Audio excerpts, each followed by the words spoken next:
capítulo 9. Y vamos a leer los versos que van desde el 10 al 17. Va a estar ahí en la pantalla. Lucas 9, ahí está. Lucas 9, 10 al 17. Cuando regresaron los apóstoles, le relataron a Jesús lo que habían hecho. Él se los llevó consigo y se retiraron solos a un pueblo llamado Betsaida. Pero la gente se enteró y los siguió. Él los recibió y les habló del reino de Dios.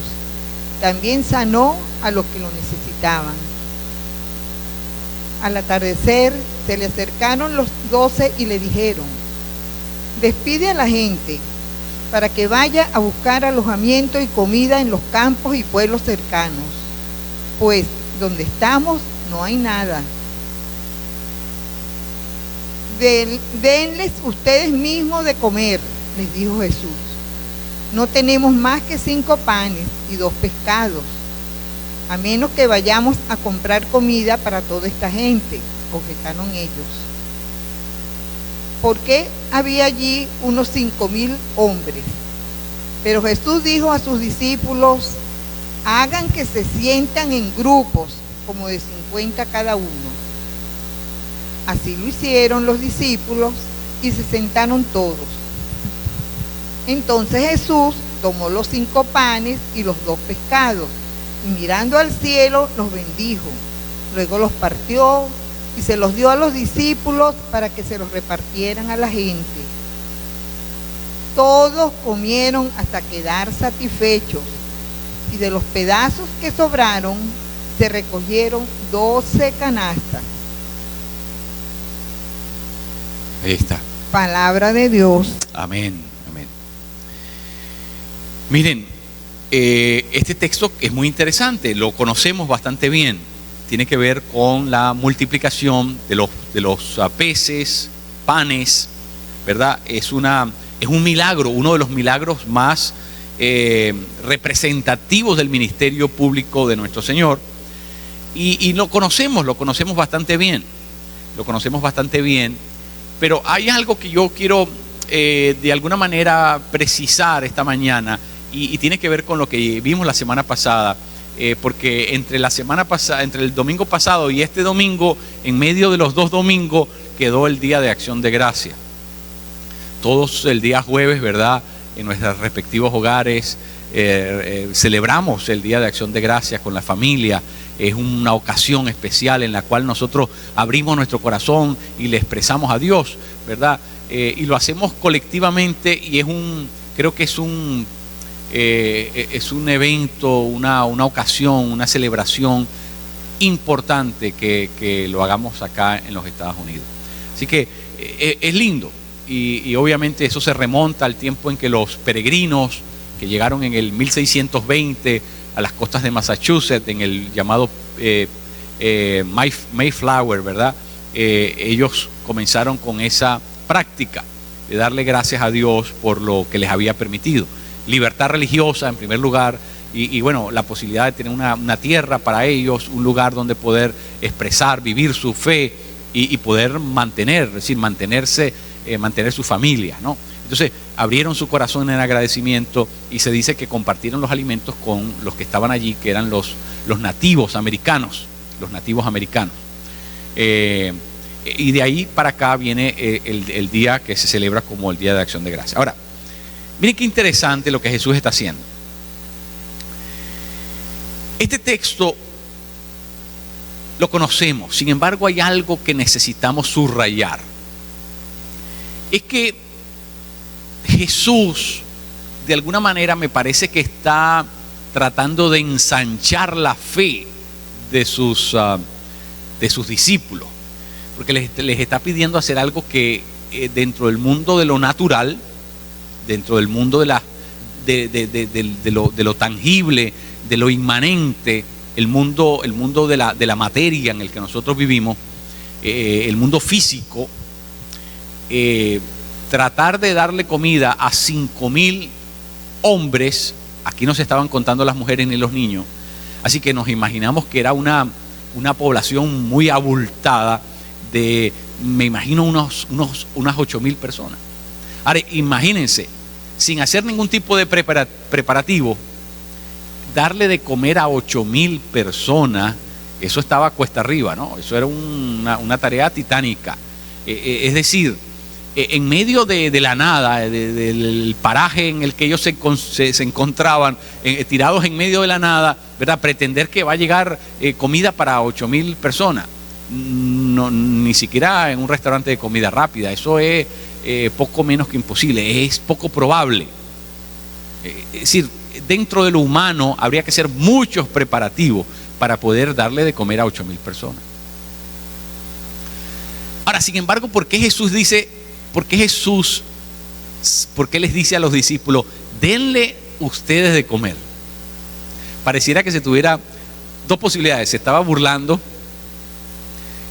les estaba tomando el pelo, esa es otra posibilidad. Se estaba burlando de ellos, les estaba tomando el pelo, o la otra posibilidad es los estaba retando, les estaba haciendo un reto. Yo creo que Jesús estaba buscando ver la reacción de ellos. A veces Dios nos pide hacer cosas que para nosotros son imposibles. Que cuando nosotros nos vemos y vemos nuestra finitud, nuestra limitación humana, cuando nosotros vemos nuestras falencias, nuestra falta o sea, nuestra incompetencia, entonces nosotros decimos, Señor, pero ¿cómo me pides hacer algo que tú sabes que yo no lo puedo hacer, que es imposible? Pero precisamente ahí es donde están las cosas de la fe. ¿Para qué necesitas tú un Dios? ¿Para qué necesitas un Dios? Es decir, tú no necesitas un Dios para cepillarte los dientes, no necesitas un Dios para prepararte el desayuno, no necesitas un Dios para prender la luz. Es decir, ¿para qué necesitas un Dios? Necesitas un Dios para hacer lo que tú no puedes hacer.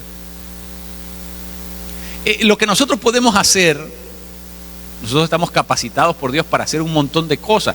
Dios nos dio, ¿verdad?, un cuerpo.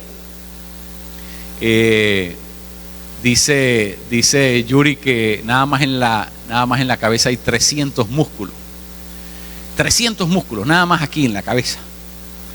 ¿Quién los puso allí? Bueno, los puso un Dios que quiere que nosotros hagamos algo con nuestro cuerpo. Por eso tenemos las habilidades de poder hacer un montón de cosas. El ser humano puede pensar, puede crear. El ser humano ha hecho cohetes que van al espacio. Es decir, el ser humano tiene unas capacidades dadas por Dios que son impresionantes.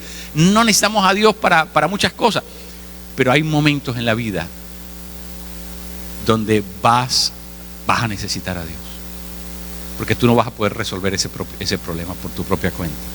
Es decir, hay un momento donde todos los músculos, donde todas las neuronas, donde toda la inteligencia, donde toda la experiencia, donde todo el conocimiento, donde toda tu trayectoria de vida ya no te va a servir. Hay un momento donde, como decimos, el serrucho se va a trancar. ¿Verdad? Tú venías bien, pero va a llegar un punto en que ya no le vas a poder seguir dando, ya la fuerza no va a ser suficiente, se te va a trancar el serrucho. Dios nos hizo con un montón de facultades, de habilidades, pero hay momentos en que Dios nos eleva a nuestra incapacidad, y eso es lo que yo creo que está pasando en este texto. Dios le está pidiendo a esta gente hacer algo que se les salió de las manos, que no lo podían, era imposible producir un almuerzo para 8,000 y tantas de personas que estaban allí y hacerlo así. Eso era imposible. Pero ¿sabe qué? Cuando Dios nos pide hacer este tipo de cosas, realmente lo que está buscando es exacerbar en nosotros la fe. Lo que está tratando es de que la fe, seamos provocados a la fe. Es decir, cuando estas situaciones vienen a nuestra vida, es cuando nosotros tenemos que decir, yo tengo un Dios, espérate, yo lo humano no puedo, es verdad, pero yo tengo un Dios. Y yo quiero traer a mi Dios que sí puede con todo esto, yo quiero traerlo dentro de la ecuación de mi vida. Muchas veces Jesús está provocando a sus discípulos a atreverse a ejercer la fe. A atreverse a ejercer la fe. ¿Se acuerdan cuando Jesús montó a los discípulos en la barca y en medio de la barca Jesús se queda dormido y los sorprende una gran tempestad? Y los discípulos no saben cómo resolver aquello y temiendo por sus vidas, a la única cosa que le atinan es a despertar a Jesús y decir, oye, esto está mal. Y Jesús estaba rendido plácidamente, tomando la siesta en la barca que estaba en medio de la tormenta. Y Jesús les dice, pero ¿hasta cuándo me los voy a tener que aguantar? ¿Hasta cuándo? Es que ustedes no pueden ejercer, no pueden hacer un acto resuelto de fe, no pueden resolver los problemas. Es decir, pareciera que Jesús dejó que la cosa se pusiera mala, que la cosa se empeorara, para poder recordarles a ellos que sí había algo que ellos podían hacer. Mire, Jesús como que quiso meter a los discípulos en un tremendo paquete, como decimos. Los metió intencionalmente. O sea, sabiendo que los estaba metiendo en un problema, les dijo, denles ustedes de comer. Mire, mi querido, lo que le voy a decir. Dios permite ciertas situaciones en la vida para expandir, para ensanchar nuestra fe. Porque mientras tú no necesites un Dios, tú no vas a usar la fe. Tú no necesitas la fe para ir a buscar un vaso a la vitrina. Tú no necesitas la fe para ir a servirte el cereal. Tú no necesitas la fe para bajar las escaleras. Tú necesitas la fe cuando tu capacidad llegó al límite y ya no puedes más. Cuando lo que tú sabías hacer por adiestramiento, por hábito, por conocimiento, por inteligencia, por malas mañas, cuando tú sabías hacer lo que sabías y ya no lo puedes hacer más, de ahí en adelante solamente cabe una cosa: o lo hace Dios o te traga la mar, o lo hace Dios o no almuerzas. Solamente hay una posibilidad. Y muchas veces Dios nos lleva a ese lugar, nos saca de nuestra zona de confort, nos saca de nuestra órbita humana y nos lleva a un lugar, a una situación, nos sumerge en una circunstancia en la que lo humano ya no trabaja. Y Dios intencionalmente nos lleva a esa situación para ver qué es lo que nosotros vamos a resolver hacer ahí. O nos dejamos tragar por la ola, o metemos un grito al cielo, al alto cielo, en fe, clamando al Dios que el único que puede salvarnos, que puede rescatarnos, que puede intervenir en la vida humana de forma súbita, cabal y eficiente. Tenemos dos posibilidades nada más. Pero el texto nos sugiere que Jesús sabía lo que estaba haciendo. Jesús estaba provocando, induciendo un milagro. Jesús estaba forzando la barra para ver si esta gente se atrevían a pisar fuera de lo humano y comenzaban a pisar dentro de lo divino. Muchas veces Dios tiene que empujarnos, porque solamente lo único que sabemos es movernos dentro de lo humano. No, nos sentimos cómodos dentro de lo humano, porque lo humano no sale natural, lo humano es natural, lo humano lo conocemos y estamos llenos de malas mañas, ¿verdad? Tenemos nuestros resabios, tenemos nuestros hábitos, ¿verdad? Nos hemos habituado a hacer las cosas de una manera, ¿verdad? Tenemos todo eso que hemos ido aprendiendo, ¿verdad? Esa sabiduría criolla que tenemos, y solucionamos nuestros problemas a la humana, como nos sale mejor. Pero hay situaciones, mi querido, donde todas nuestras cosas aprendidas no nos van a resolver el problema.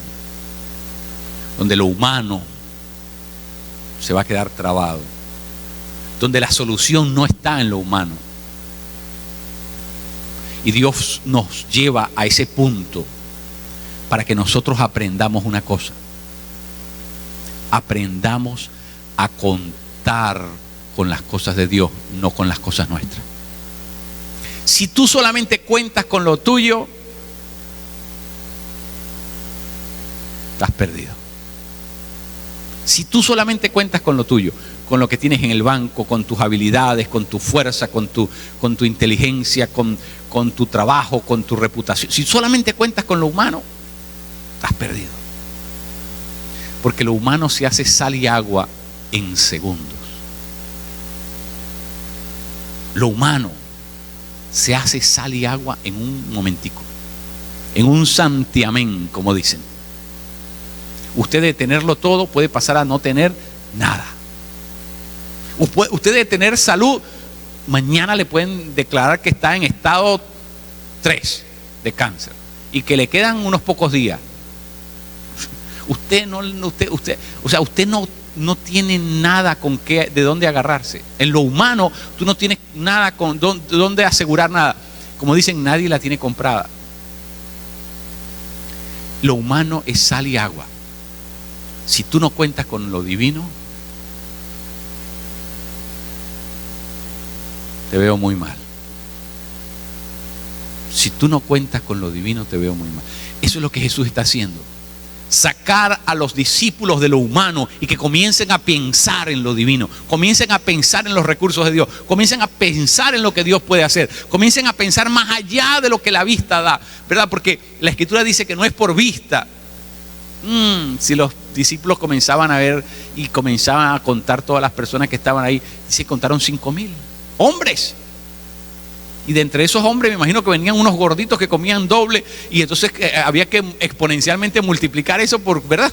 Dios mío, ¿dónde sacamos comida para darle a toda esta gente? Esa es la vista, ese es lo humano, ese es el cálculo, esa es la proyección, eso es lo que la matemática dice. Y la matemática es una ciencia exacta, ¿no? Es decir, es obvio que esto rebasó las habilidades, los recursos que tenían los discípulos. Pero Dios los mete en ese estado de impotencia para que comience a salir de ellos algo diferente. Es como el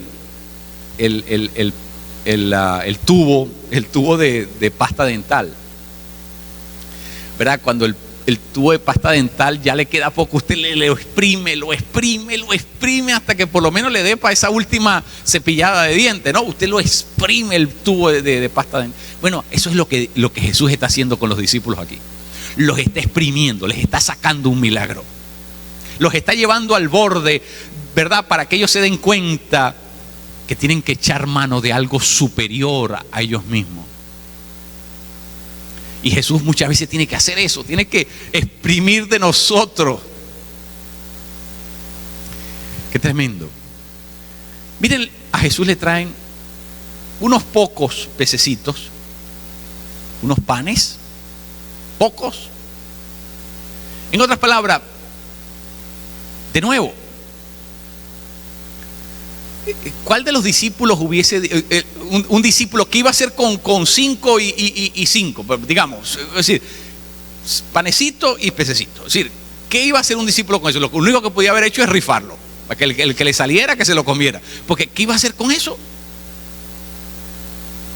¿Sí me entiendes? O sea, ¿qué haces cuando es tan grande? O sea, la diferencia es tan desproporcionada entre lo que tienes y lo que tienes que suplir. O sea, ¿qué puedes hacer? Del 1 al 1000, ¿quién tiene? Rifar el pescadito, porque ¿qué más? Pero Jesús, ¿qué hizo? Jesús les da el ejemplo. Dice que levanta lo que le traen. Esa es la materia prima con la que Jesús trabaja. Jesús trabaja con la materia prima que nosotros traemos. Y eso fue lo que le trajeron. Y entonces los levanta al cielo, dice, Y dice que dio gracias. Dio gracias. La palabra en griego es una palabra que nosotros conocemos, pero que usualmente no la relacionamos con eso. Es la palabra Eucaristía. Esa es la palabra griega. Dio gracias. Eucaristía. La Eucaristía, así es como se le llama a la comunión, ¿verdad?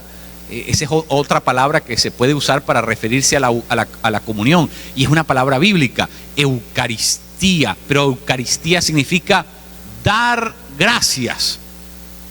Caris significa gracia, pero Eucaris significa dar gracias. Y eso es lo que Jesús hizo. Jesús dio gracias. Y aquí hay un principio maravilloso que nosotros necesitamos entender. Y el principio es que el principio de la prodigalidad tiene que ver con dar gracias. Si tú vas a esperar dar gracias cuando seas multi, no te va a llegar el día de dar gracias. Porque cuando seas multi, vas a estar más perdido que una aguja en un pajar. ¿Por qué? Porque nunca le diste gracias. Es decir, la fidelidad está en dar gracias con lo poquito que tienes, con lo poquito que te llegó a las manos. Jesús lo levantó al cielo y dice Eucaristía, dio gracias. Y cuando dio gracias, ¿qué fue lo que pasó? En la mano de los discípulos comenzó a multiplicarse. Miren, no es que se hizo una montaña de peces en este lado y una montaña que aplastó a los discípulos de panes en el otro lado. No fue así. Mientras Jesús los iba pasando, en la mano de ellos se iban multiplicando los. ¿Por qué? ¿Por qué? Porque la gratitud hace, cuando tú eres una persona agradecida, ¿sabes lo que provocas en el corazón de Dios? Que Dios te quiera dar más. Dios multiplica cuando tú eres agradecido. Pero si eres refunfuñón, quejoso, murmurador, si te la pasas renegando, no tengo suficiente, no me alcanzó, no llegué al mes, mira hoy es 20 y ya no tengo nada, y te la pasas viendo, ¿verdad? Maldiciendo y despotricando, y te vuelves una persona prosaica espérame, eso no es Eucaristía, eso no es una acción sacramental, eso es una acción pagana. Eso es tratar de pasarle la factura a Dios, que no tiene la culpa. Pero sabes que si tú cambiaras la actitud, producirías algo en el corazón de Dios. Mire, hay el evento contrario a este evento. El evento contrario a este evento es una parábola que Jesús cuenta aquí en los evangelios de un hombre que le debe una gran cantidad, una bicoquita de dinero al rey, y el rey lo manda a llamar a su corte, y este hombre atemorizado se presenta delante del rey, y el rey le dice: mira, como sé que no me puedes pagar, te voy a saldar completamente la deuda, te exonero de la deuda que tienes conmigo, ¿verdad? Lo perdonó, pero aquel, inmediatamente que fue perdonado, se fue a buscar a alguien que le debía a él y le montó tanta persecución y tanta insistencia que no se conformó con eso. Llamó a la policía para que lo pusieran preso y lo metieran a la cárcel. Y entonces, ¿qué pasó? El rey se enteró de lo que este malvado había hecho, a pesar de que él lo había perdonado, le había condonado la deuda, y lo volvió a llamar y dijo: ven acá, pajarito, ven acá. Cuéntame qué fue lo que tú hiciste. No, lo que pasa es que a mí me debían. Ajá, y tú no me debías a mí mucho más de lo que esa persona te debía. ¿Y por qué tú no hiciste lo mismo que yo hice contigo? ¿Por qué tú no diste de gracia? ¿Por qué tú no fuiste agradecido con lo que yo había hecho y duplicabas, replicabas la misma acción que yo tuve contigo? Ah, como fuiste malo y perverso, te vas a la cárcel. Hasta que no me pagues, no sales de la cárcel. Mire, cuando usted no es agradecido, lo que produce en el corazón de Dios es lo contrario. Cuando somos agradecidos, Dios te quiere dar más. Cuando somos malagradecidos, lo que te dio te lo quiere quitar. ¿Por qué? Porque ninguna de las dos cosas te las ganaste. Dios te lo dio por su gracia. Dios te lo dio porque Él es bueno, porque a Él le sale darle. Mire, Dios es tan bueno que ¿sabe lo que dice la Biblia? La Biblia dice que el sol sale para todos. Para el blasfemo, para el ateo y para el que es cristiano. El sol sale para todos. No es que el sol en la casa del ateo no hay sol y en la del cristiano sí. No, el sol dice sale. Esa es la gracia. La gracia de Dios es que Dios nos da Dios nos trata igual. El oxígeno le llega igual al uno que al otro. Las posibilidades de sembrar la tierra le llega a uno y a otro. Es decir, Dios nos ha dado nos ha tratado con gracia. Dios nos ha tratado, Dios nos ha extendido su favor. Pero cuando Dios te da, Él quiere que tú agradezcas. No importa que es poquito. No importa que apenas son pececitos y pancitos pequeños, poquiticos. Jesús nos dijo, pero ¿ustedes qué quieren que haga con eso? Llévense eso de aquí, ustedes me están faltando el respeto. Traigan más, no sean pichirres, traigan otra. No, Jesús no dijo eso. Eso es lo que hay. Lo levantó y dio gracias papá, gracias. Gracias porque tú eres bueno, gracias porque tú siempre provees, gracias porque tú eres maravilloso, gracias porque tú no me vas a dejar. Cuando Jesús los comenzó a pasar, nunca terminó de pasarlo. Y pasaba, y pasaba, y pasaba, y ellos veían, pero bueno, ¿y cuánto? Y más, y comieron, sobraron canastas, panes, peces, en grandes cantidades. ¿Sabe por qué? Porque hay gratitud. Y donde hay gratitud va a haber abundancia. Donde hay gratitud va a haber abundancia. Pero donde hay el permanente enfado, el complaint, el quejarse con Dios, el blasfemar, el decir lo que no. Mira, la boca hay que controlarla. Con razón Santiago dice que es algo tan pequeñito que puede causar un gran incendio, ¿no? Es un fósforo que cae entonces algo tan pequeño puede producir un incendio tan grande. Sí, nosotros tenemos que aprender a controlar la lengua. No abras tu lengua a no ser que sea para dar gracias. Eucaristía, da gracias. Da gracias. Hoy vamos a celebrar la Cena del Señor. Y la palabra dice que la noche en la cual nuestro Señor fue entregado, tomó el pan, lo partió, dio gracias.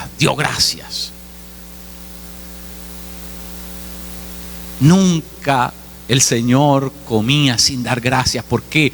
Porque eso no te lo ganaste. ¿Tú crees que te lo ganaste? Eso Dios te lo dio de gracia. ¿Tú crees que tú comes porque tú trabajas? La gracia de Dios. Porque mira,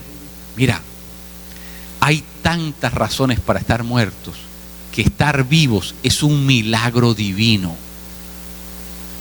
Es un milagro divino que tú tienes que agradecerle a Dios cada día. Si tú no tuvieras fuerza, no pudieras salir a trabajar. Si no tuvieras inteligencia, si no tuvieras las neuronas, si no tuvieras los neurotransistores en tu cerebro, no pudieras salir a hacer nada. Dios te ha dado todo, Él ha sido que te lo ha dado todo. Tú crees que te lo has ganado tú, pero ha sido su infinita misericordia con tu vida. Entonces, sé agradecido. Hay poco, mira, bendito Dios. Bendito sea el nombre de Dios. Tengo, pero lo tengo. Lo tengo. Cuando tú eres agradecido, tú abres la compuerta de Dios. Y va a venir más. Porque Dios trabaja con ese que tiene la actitud correcta, tiene el corazón correcto, tiene la disposición. ¿Sabes? Porque si Dios te da mucho y tú no lo compartes, tú no lo agradeces, tú crees que ¿me entiendes? Lo vas a represar y eso, en cambio Dios quiere darte para que tú lo circules, para que tú bendigas a otros, para que tú seas la misma gracia que Dios te dio, tú la comiences a usar con otras personas. Porque ese es el principio bíblico. La Biblia dice, dad de gracia lo que recibiste de gracia. Entonces es un proceso. Ahora, pero el que no es agradecido, el que no practica la Eucaristía, ese nunca puede ser el instrumento de la gracia. Nunca puede ser instrumento de gracia porque ese recibe pero no da. Porque no está agradecido. El que está agradecido sabe que la vida es un milagro, que todo lo que tenemos Dios nos los ha dado. Y por lo tanto, si Él me lo ha dado, me lo va a seguir dando porque Él es bueno, Él es mi Padre. Y por lo tanto, yo voy a bendecir la vida de otras personas. Esa es la vida en que nosotros tenemos que vivir. Una vida permanente de gratitud. Una vida permanente de gratitud. Eso tiene que ser la norma nuestra. Que todo lo que hagamos, lo hagamos por gratitud con nuestro Señor, por agradecimiento con Él, por lo bueno que Él ha sido, por lo maravilloso, por lo Padre que Él ha sido para nosotros. ¿Ve? Tenemos que ser agradecidos. Yo escuché una historia de una viejita que vivía en un barrio de esos, ¿verdad? A la suerte de Dios, como dicen, ¿no? Esos barrios malos, zona roja. Vivía entre unos pandilleros, unos malandros. Pero la viejita era conocida en el barrio por ser una viejita de Dios, una mujer consagrada y una mujer que daba gracias, una mujer agradecida, una mujer llena de gratitud. Así que los malandros la veían por la ventana y la escuchaban, lo que ella oraba y daba gracias a Dios. Un día la viejita se quedó sin comida. Nada, no que le quedaba nada. La nevera vacía, todo vacío. Y la viejita oró por la mañana y los malandros la escuchaban. Y la viejita, Señor, yo sé que tú no me vas a dejar sin comida el día de hoy. Yo te agradezco desde ya porque yo sé que tú vas a hacer algo y tú me vas a proveer la comida que necesito. Y los malandros se reunieron y dijeron, vamos a echarle una broma a la viejita esta. Vamos a comprarle un buen mercado. Se lo vamos a dejar en la puerta. Y después vamos a escuchar cuando ella le da gracias a Dios, porque ella va a creer que es Dios que se lo, ¿verdad? Ella va a creer, pero eso fuimos nosotros. Así que nos vamos a burlar de la viejita esta, le vamos a echar tremenda broma. Así que los malandros fueron al mercado, ¿verdad? Los pandilleros, y compraron un tremendo mercado, le tocaron la puerta y se escondieron para ver qué decía la viejita. Y ahí va la viejita, abre la puerta y tremendo mercado, carne, verdura, bueno, era una cosa fabulosa, bestial. Y ahí estaban los malandros viendo a ver qué decía la viejita. Y la viejita dice, Señor, gracias porque tú usas hasta el diablo para traerme comida. Es decir, Dios hasta Satanás lo puede usar para bendecirnos a nosotros. Porque ese es el Dios nuestro. Dios es bueno. Dios ha sido bueno siempre con nuestra vida. Entonces, mira, para de quejarte y comienza a hacer lo que Jesús. Señor, lo que hay 3 pececitos hoy y solamente hay frijol y caraotas, solamente hay frijol, solamente frijol y arroz. Papá, ¿sabes qué? Te bendigo. Solamente hay arepa y mantequilla. Papá, te bendigo, te doy gracias.